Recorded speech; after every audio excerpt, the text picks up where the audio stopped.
അയ്യോ അച്ഛൻ അല്ല മോൻ. അച്ഛൻ താമസിച്ചെന്ത്? ചന്തയിൽ ഭയങ്കര തിരക്കായിരുന്നു. പറഞ്ഞു വിട്ട സാധനം മേടിച്ചുകൊണ്ട് വന്നോ?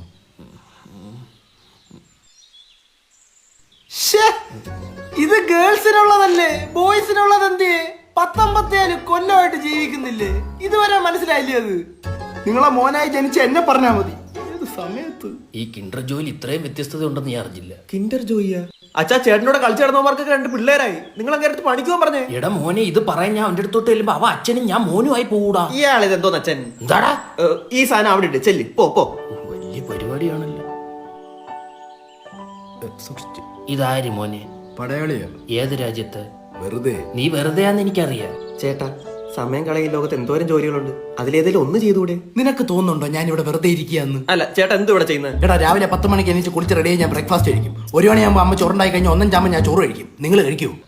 ഇല്ല. ഇന്ന് എന്നെ കുളിച്ചോണ്ടിരിക്കാൻ എന്നിട്ട് ടാങ്കിലെ വെള്ളം തീർന്നു. ആരാ മുട്ടിട്ടെ? ആരാ? ഞാൻ.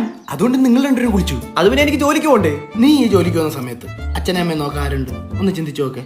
ഈ വടി പോലെ നിൽക്കുന്ന മനുഷ്യൻ ഊന്നുവടിയായില്ലെന്ന് ആര് കണ്ടു? അതുകൊണ്ട് വീട്ടുകാർക്ക് വേണ്ടി ഒന്നും ചെയ്യുന്നില്ലെന്ന് മാത്രം നീ പറയരുത്. വീട്ടുകാർക്ക് വേണ്ടി ജീവിക്കുന്ന ഒരു സൂര്യനാരായണ വർമ്മയാണ് ഞാൻ. ഓനൊരച്ചപ്പൂടെടുത്ത് വിരലിട്ട് വായിലിട്ടിരി. അച്ഛാ, എന്റെ പടയാളി തന്നില്ലെങ്കിൽ ഞാൻ കൊല്ലാളിയാണ്. കൊടറാ വാളിയത്.